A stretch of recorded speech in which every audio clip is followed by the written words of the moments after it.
Welcome to another episode of the Carry Trainer Higher Line podcast.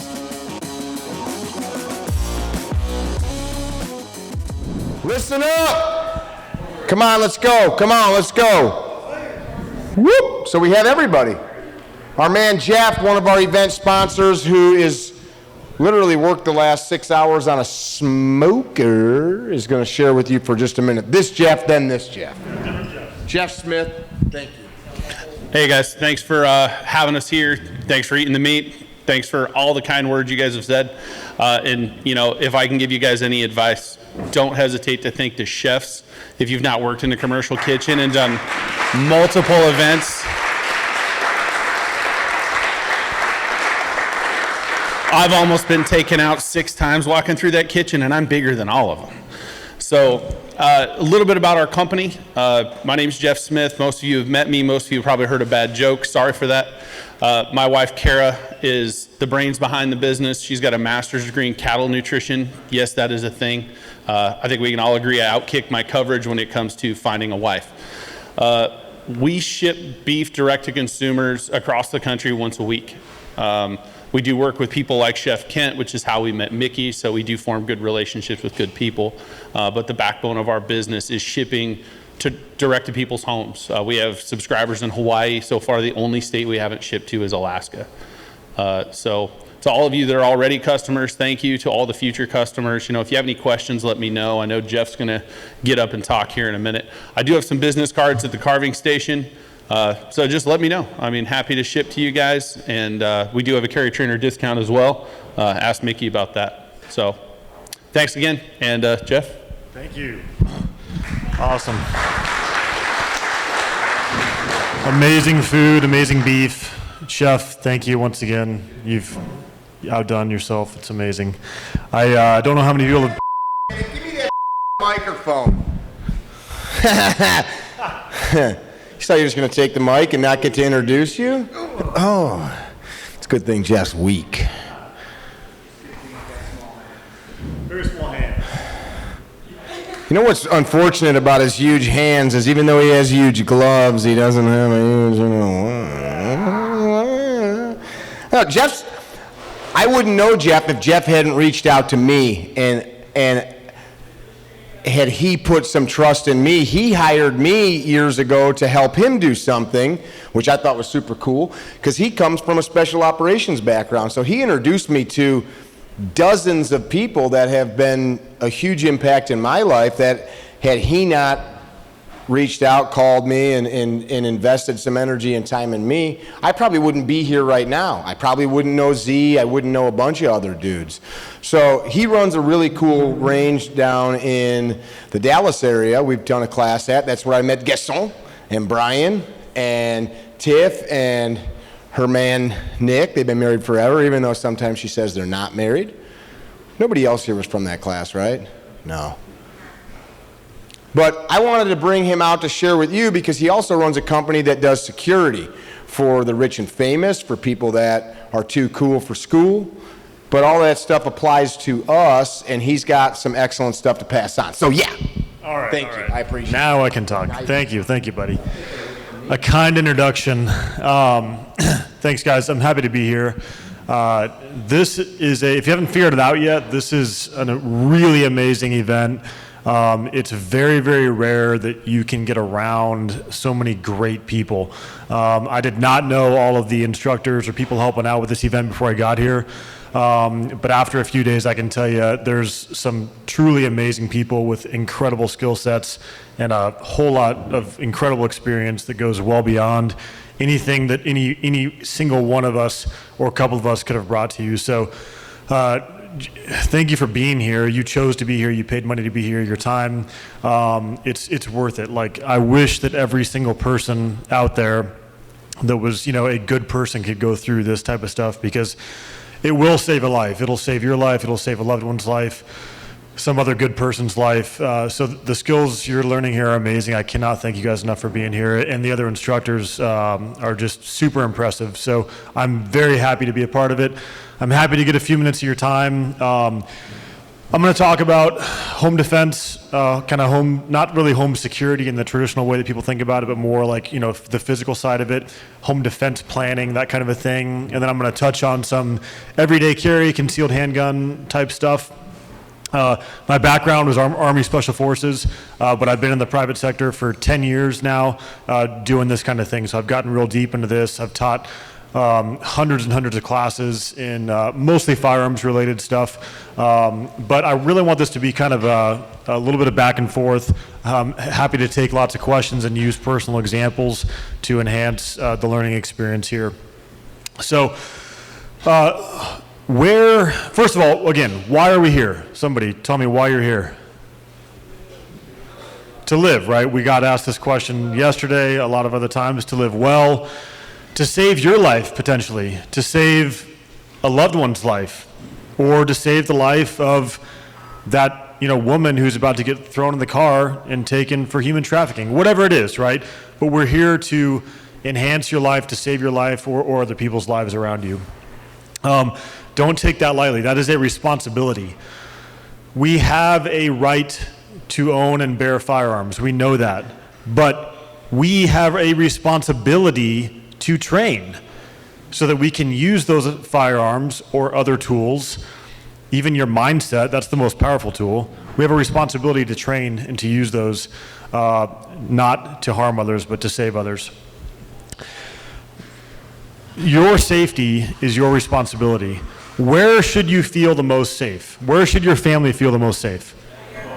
At your home, right? That is your domicile. That is your castle.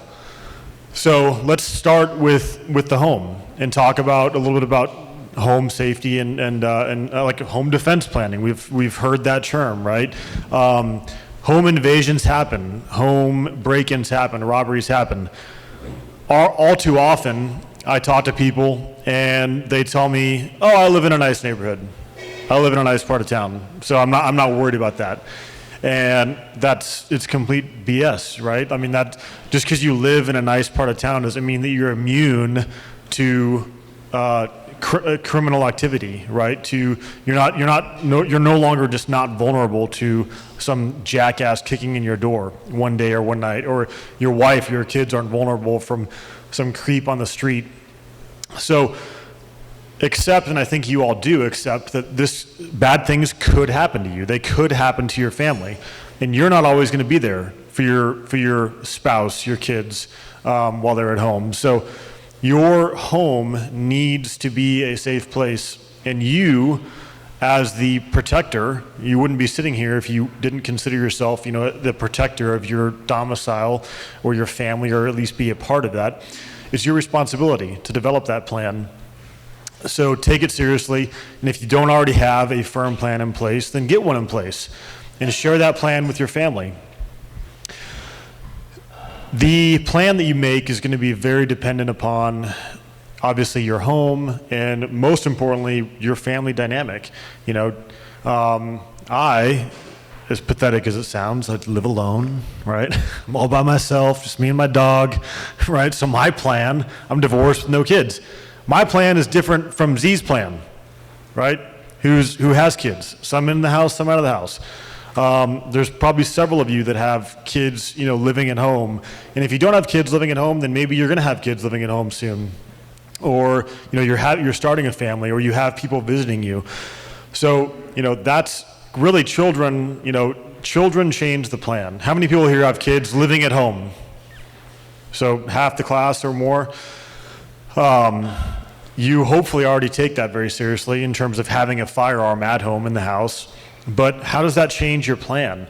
Have you thought about what's going to happen? And guys, I'm definitely going kind of brief on this today, because we could talk for 3 hours just on building a home defense plan, right? So I'm going to try to hit on the high points and not go down too many rabbit holes here. But have you thought about really what are you going to do specifically? Not just generically, specifically if the alarm goes off at 2 o'clock in the morning, right? And I'm talking about going beyond just, well, I'm going to get my gun and I'm going to go smoke that, right? Like, that's not a plan. What are you going to do if your loved one, right, your spouse, your 17-year-old daughter, what's she going to do if it's 3:30 in the afternoon, and she looks up from the kitchen counter, and there's some creepy dude just staring at her from the back porch, right? Not kicking the door in, but just like looking at her, right? Like, that's freaky. Does she know how to respond to that? So when you start thinking about your home, your family's safety inside the home, you need to start thinking about a whole slew of scenarios, because those scenarios are going to trigger you to highlight points of safety for your family and you, and how to respond to those. So obviously firearms are, a big part of our lives, and they should be an integral part of your home defense plan, but that shouldn't be the only part of your plan. So you need to start thinking about safe areas of the home. And I'm not talking about, hardened safe rooms. Cool, safe rooms are cool, but who really has a safe room? Not many people have a, Mickey's got a safe room, right? But if I started to really hone in on, like, what's a safe room? A safe room could be your pantry, right? It could be your pantry with a doorstop and an extra cell phone and a gun vault, right? Like, that room becomes a safe area, right? So I'm not necessarily always talking about like a hardened, bulletproof safe room with its own ventilation system and all this crap, right? Which is usually up like in the master bedroom, away from where the family spends the majority of their time. So you need to have safe areas of your home that are pre-designated areas that you can retreat to, you and your family. Even if you think to yourself, oh, I'm not gonna go hide, like I'm gonna go confront the aggressors, right? Okay, that might be you, and that might be a part of your plan, but what is your spouse gonna do? What is your 8-year-old kid gonna do? What is your 18-year-old kid gonna do? Okay? And these things change. As your kids grow older, their ability to respond changes. If you have, a 6-month-old and a 4-year-old, they're not gonna follow predetermined directions. Hey, if the alarm goes off, get yourself to your closet. That's not gonna work. That may work for, a 14-year-old. So as your kids grow, your plan's gonna change, right, and grow, and their involvement in terms of coordinating with you and listening to you, or even needing you, is also gonna change. So have some areas of your house that are pre-designated safe areas. Have them in areas where you actually spend time. Most home invasions and home break-ins happen in the middle of the day. They don't happen at night, like a lot of people think they do. They happen during the day. So who's home during the day? And they usually might not even know that someone's home, right? So where are you during the day? A lot of people are working from home now. If you're working in the living room or kitchen, your safe room is upstairs in the master closet, that's not gonna do you much good when somebody's coming through a door 12 feet away from you. And this stuff happens, guys. I mean, I know, not just because of the business I'm in, I know people who have been home, in the afternoon, and literally their back door is getting kicked in by 2 guys in masks. Like, this stuff happens, and it happens in all parts of town. Don't be the victim. Whoever heard the story about the family who, the dad was asleep on the couch, guys came into their house, attacked him with a baseball bat, ended up tying him up in the basement, raped the wife and the daughter or daughters, and then burned the house down, and he escaped out of the basement. Like, one of the most horrific stories you could ever hear about a home break-in, and it happened in like suburban America in the Midwest. So this stuff happens. I don't need to go and convince you of that. But have safe areas of your home. What can be in these safe areas? Okay, very simple things. A firearm in a vault, right, or in a gun safe. A panic button that's tied to your home alarm system, right? So at least if you go in there, your loved ones or you can hit that panic button, and that triggers your alarm. That's gonna get authorities on the way. But we know that that's gonna be an average of 7 minutes. In Dallas, it could be 25 minutes, right? So you're not relying on them, but you're at least starting that process. It's part of the system. We've been talking about systems here the last few days, so this is part of the system. Have a way to secure the door, barricade the door, right? Have a deadbolt or a door stop. Even something as simple as like a door jammer, that's gonna slow someone down, right? We want to slow people down. We wanna deter them, we wanna delay them, right? Until hopefully they choose not to come any further. And if they do, we've got a firearm, right? An equalizer. So have a safe room, have a way to communicate from that safe room, at least a panic button, or an old cell phone that can call 911.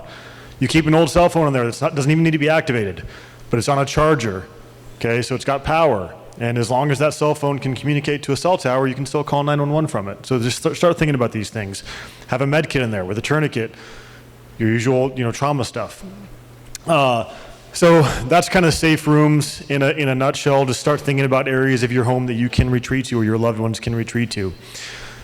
How do we store safe guns in the home safely? That's a big question that you need to take very seriously, especially if you have children involved. We talked, someone mentioned it a couple days ago, I think, about, how do you have your gun staged? Is it chambered? Is it not? What about when you come home from a day of training or just a day of work and you enter the house? Is taking your gun off your belt and putting it on top of the fridge good enough when you have children? No, it's not good enough. Kids climb on counters and get stuff off the top of the refrigerator and then could end up obviously killing themselves with your firearm. So you need to really think about that process. What are you doing with guns in your house? What are you doing with guns that are staged for defense? They should be, of course, locked in a secure vault or gun safe, but one that's easy to access. There's a million things on the market. I'm happy to make recommendations or point you in the right direction later. A good rule of thumb that I like, that a lot of my friends and good people subscribe to, is when the gun comes off your body, a round comes out of the chamber. And I don't mean just racking the slide, right? Putting another one in the chamber, right? You store that gun so that it's got a magazine in it without a round chambered.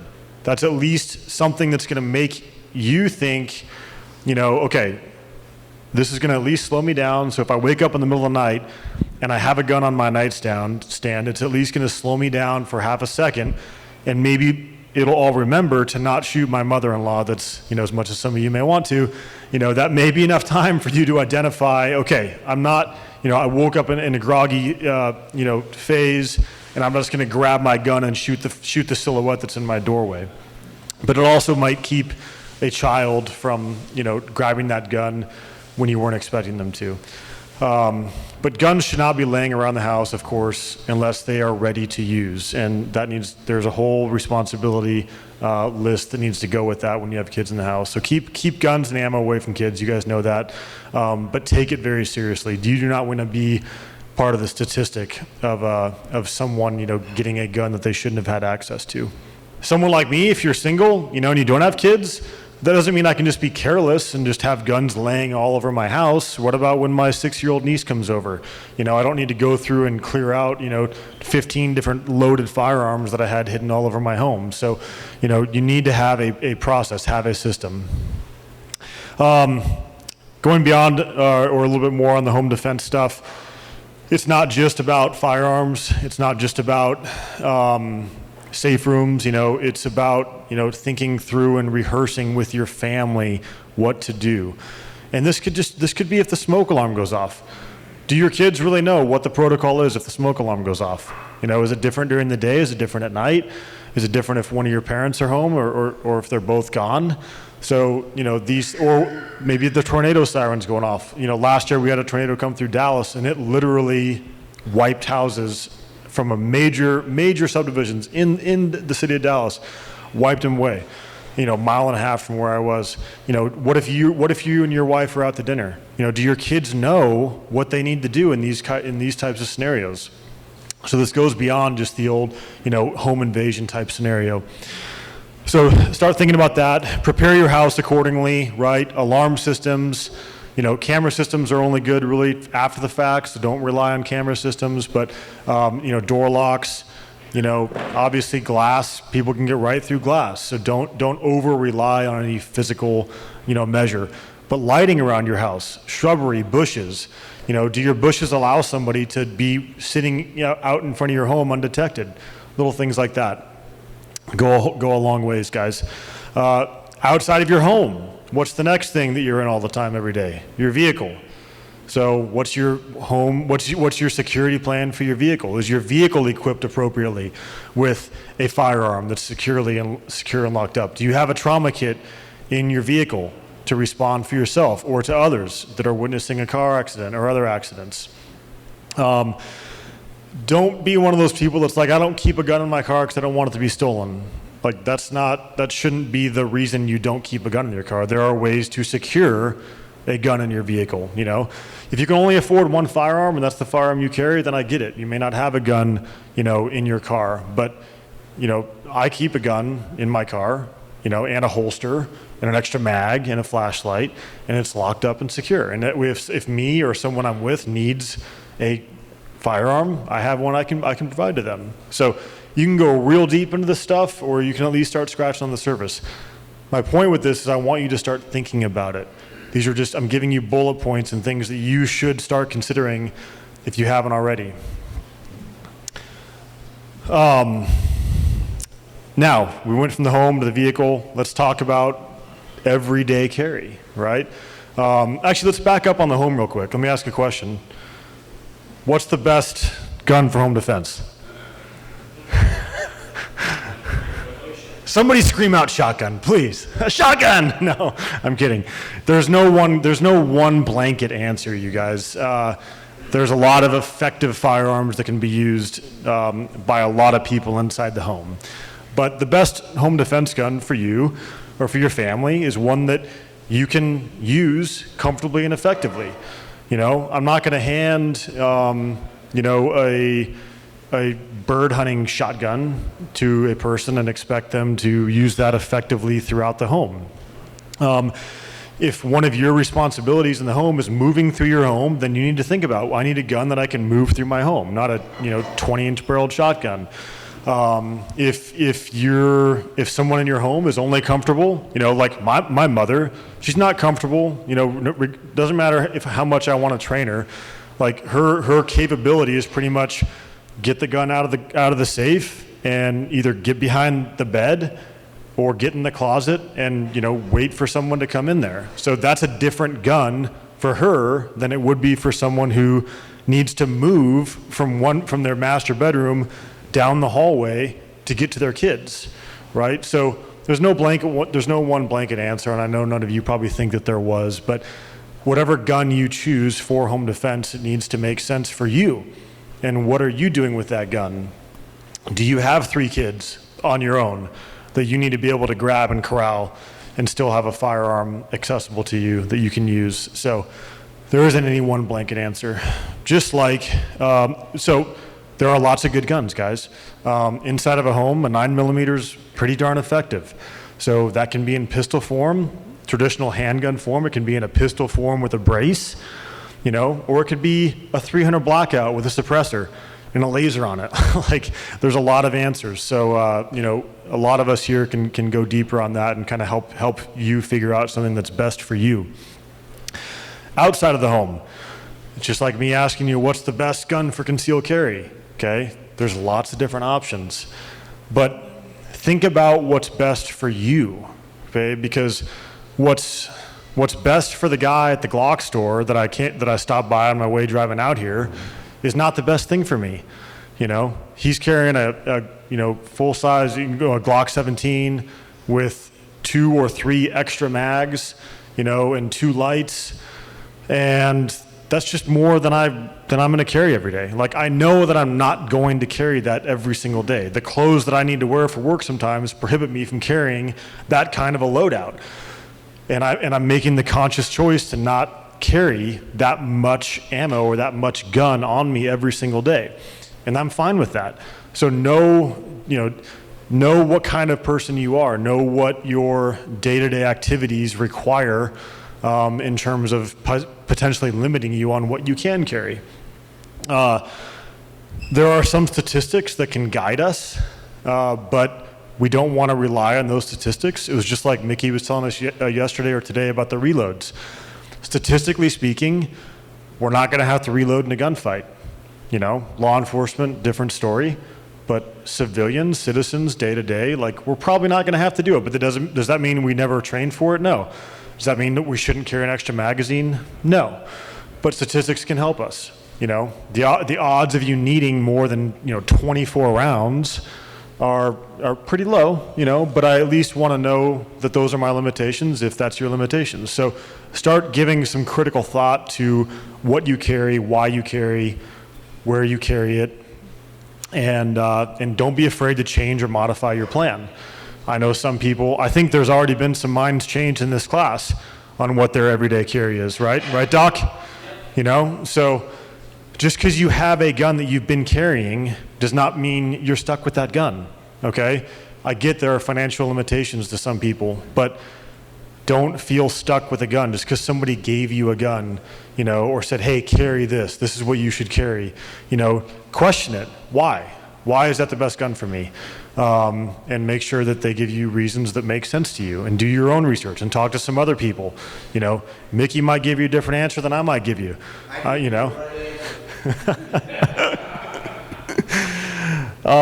So take it very seriously. I know a lot of people here already take it very seriously, and you've already been through 3 or 4 different holsters, and you know what flashlight you like to carry, et cetera, et cetera. And I know there's also people in this room that this is their first shooting class, and they're like, what the hell are you talking about, Jeff? Flashlight? Like, I don't need to carry a flashlight, or whatever it is. So but know this, know that there is a lot to learn. For all of us, I'm learning new stuff. Being here with you guys, the learning never stops. So no matter where you are in your process, don't stop, okay? Keep it going, keep the responsibility of training and learning and questioning, keep all that going, okay? And things change. The best gun for me to carry, 6 years ago is not the best gun for me to carry now. There's been developments in firearms and in the firearms world and manufacturing that have changed it. How am I doing on time? Am I okay? What's our time? Okay. Yeah. All right. I'm just going to go for a few more minutes, guys. I know you're probably very hungry. It's been a long day of training, but I'm going to keep going on the personal responsibility thing for a minute.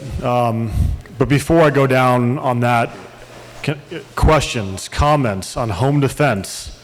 Yes. So, Jeff, one thing that you said that kind of triggered a memory of mine.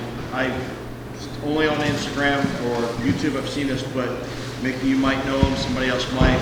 Clint Smith at Thunder Ranch. Mm-hmm. He's got this old guy, Vietnam vet. Law enforcement. I've taken a class with him. Yep, I know. Excellent comment that I thought that he made was, when the shit goes down in your house and you go out from the room and you go and deal with it, you come back to your room and your spouse is there and she's all amped up, and now I'm like thinking about the adrenaline that we had just today, like trying to put a damn tourniquet on my left arm.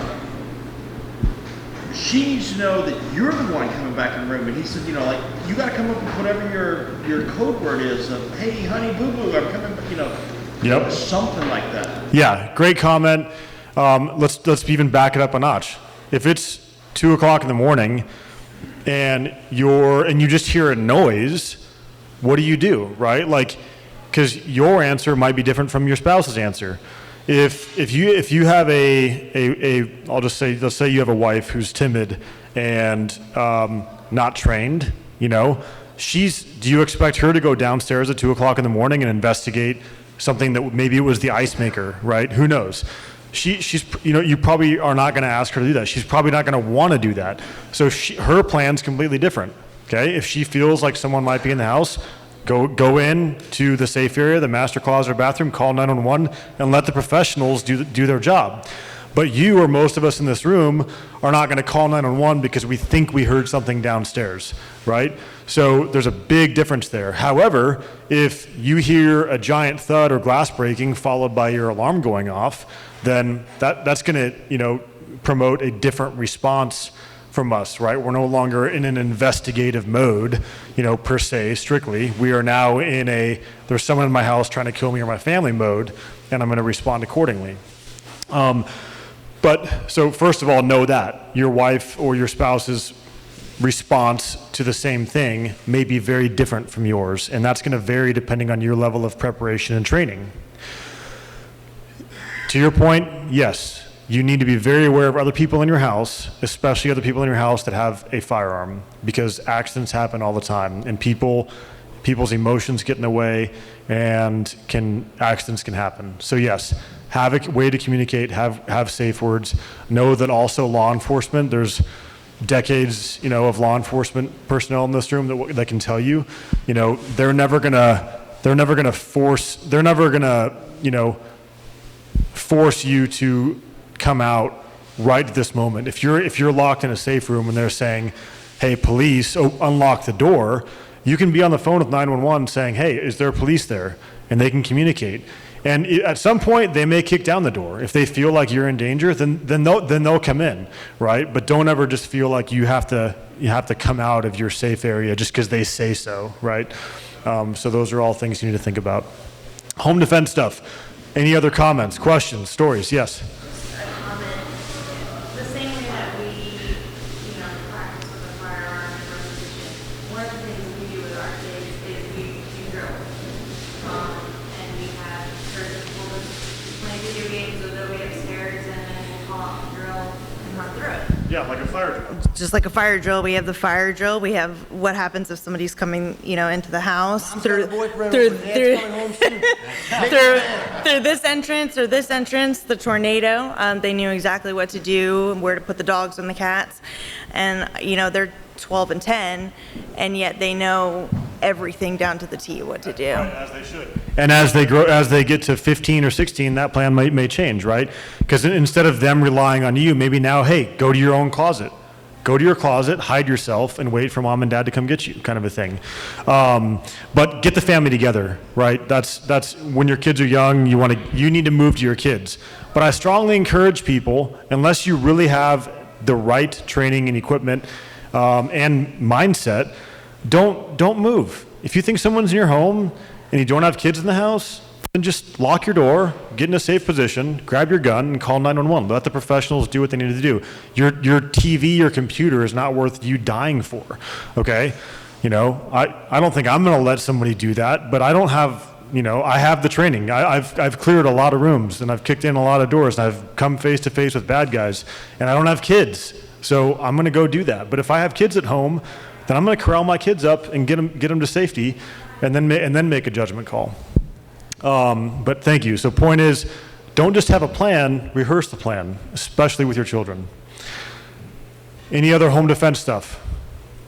Okay, everyday carry guys, any everyday carry questions?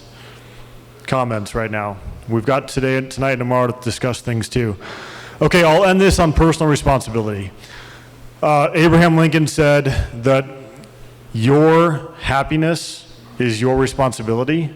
I'm paraphrasing a little bit, but each person's happiness is their own responsibility.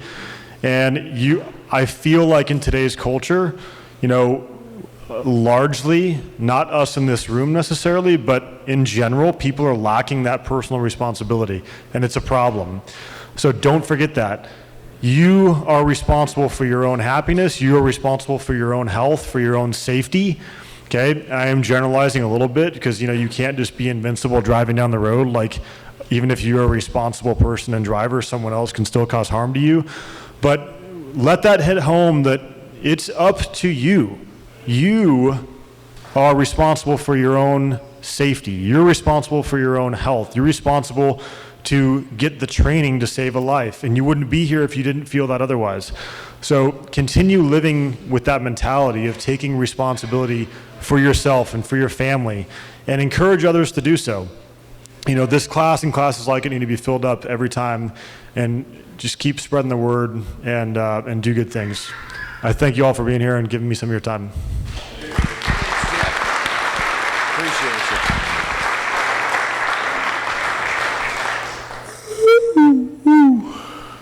Thanks, man. More thoughts, right? More stuff to think about, like, oh shit, more stuff I didn't think about. What's the do mean in martial arts? Like Paul and Jill are training for their orange belt in Taekwondo. What's it mean? The way. The way.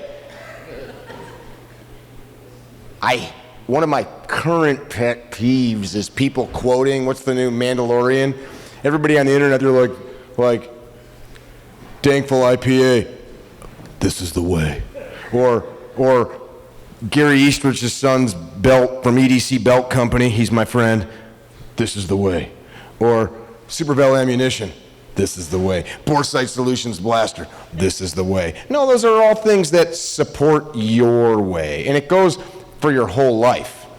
So like all the stuff that Jeff just shared with you, don't get like fretful about it, like crap, I don't have bushes trimmed, I don't have exterior lights, I don't have cameras, I don't have a dog, I don't have better locks. Just start picking at it. You're a white belt before you're a orange belt or whatever the belts are in your taekwondo that you're working on. Someday you'll be able to protect yourself, Paul. I'm glad you got Jill with you. But it's a constant journey. And then when you die, that's cool. Because then when we eulogize you, we'll say, you know what was cool about this guy or this girl is they lived as they actually believed. And then your kids will do it. So then you're just creating stronger offspring. Those of you that heard Paul. Visit our website, carrytrainer.com, for information about classes held throughout the U.S., Carry Trainer apparel, and upcoming projects. You can also email us at training@carrytrainer.com for information about setting up your own private course or speaking engagement. Training@carrytrainer.com or carrytrainer.com.